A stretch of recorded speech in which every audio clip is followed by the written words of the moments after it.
ہم ہر بار دشمنوں کو قصوروار ٹھہراتے ہیں، لیکن کیا آپ جانتے ہیں کہ قرآن نے امت کی کمزوری کی اصل وجہ کیا بتائی ہے؟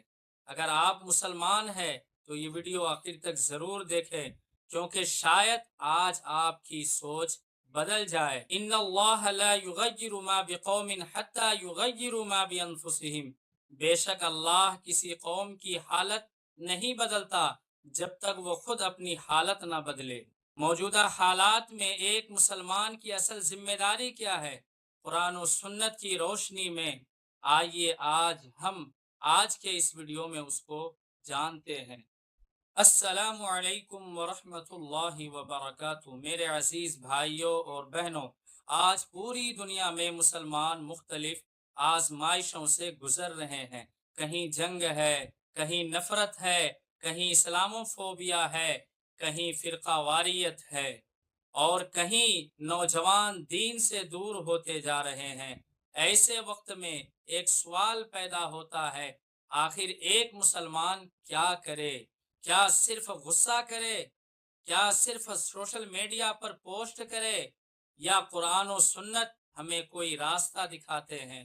آج کی ویڈیو میں ہم قرآن و حدیث کی روشنی میں اس سوال کا جواب تلاش کریں گے۔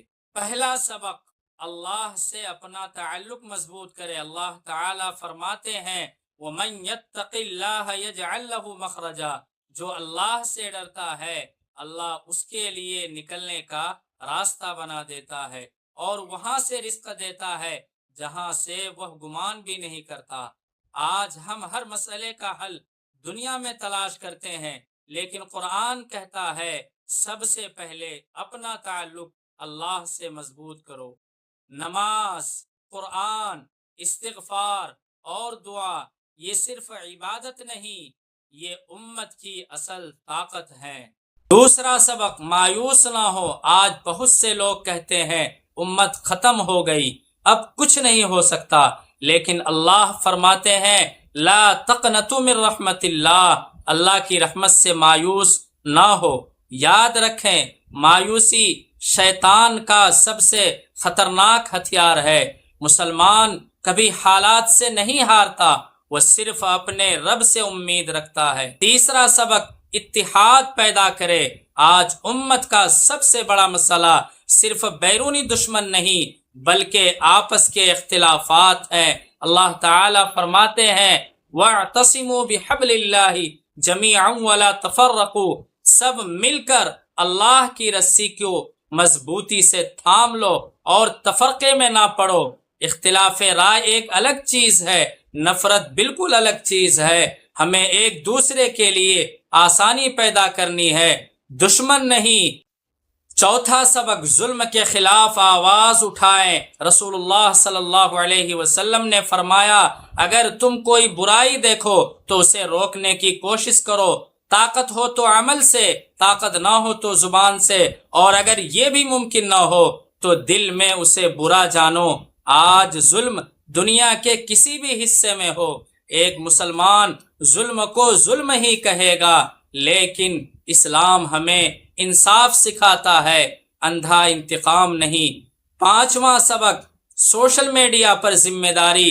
آج ایک میسج آتا ہے، ہم فوراً آگے بھیج دیتے ہیں بغیر تحقیق، بغیر تصدیق۔ رسول اللہ صلی اللہ علیہ وسلم نے فرمایا کسی انسان کے جھوٹا ہونے کے لیے اتنا ہی کافی ہے کہ وہ ہر سنی سنائی بات آگے بیان کرتا رہے، اس لیے شیئر کرنے سے پہلے تحقیق ضرور کریں۔ چھٹا سبق، اپنے نوجوانوں کی فکر کریں۔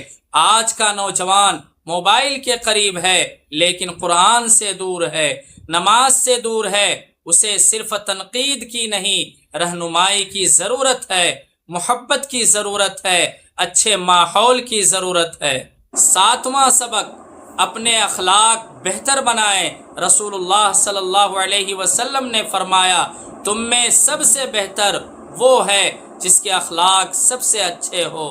یاد رکھیں، لوگ صرف تقریروں سے متاثر نہیں ہوتے، وہ کردار دیکھتے۔ آٹھواں سبق، دعا کو کبھی نہ چھوڑے۔ اللہ تعالیٰ فرماتے ہیں ادعونی استجب لکم، مجھ سے دعا کرو میں قبول کروں گا۔ امت کو دعا کی ضرورت ہے، اپنے ایمان کے لیے، اپنے بچوں کے لیے، مظلوم مسلمانوں کے لیے، اور پوری انسانیت کے لیے۔ آخری پیغام، اگر ہم چاہتے ہیں کہ اللہ ہماری حالت بدل دے تو سب سے پہلے ہمیں خود کو بدلنا ہوگا۔ نماز کی حفاظت کرے، قرآن سے تعلق مضبوط کرے، سنت پر عمل کرے، سچ بولے، عدل کرے، علم حاصل کرے، اپنے گھروں کو دین کا گہوارہ بنائیں۔ اللہ تعالیٰ فرماتے ہیں ان اللہ لا یغیر ما بقوم حتی یغیروا ما بانفسہم، اللہ کسی قوم کی حالت نہیں بدلتا جب تک وہ خود اپنی حالت نہ بدلے۔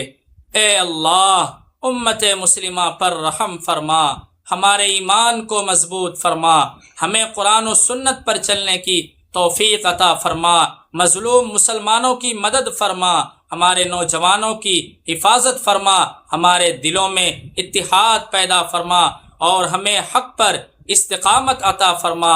آمین یا رب العالمین۔ اگر آپ کو یہ ویڈیو مفید لگی ہو تو اسے زیادہ سے زیادہ شیئر کریں تاکہ قرآن و سنت کا یہ پیغام زیادہ سے زیادہ لوگوں تک پہنچ سکے۔ جزاکم اللہ خیرہ۔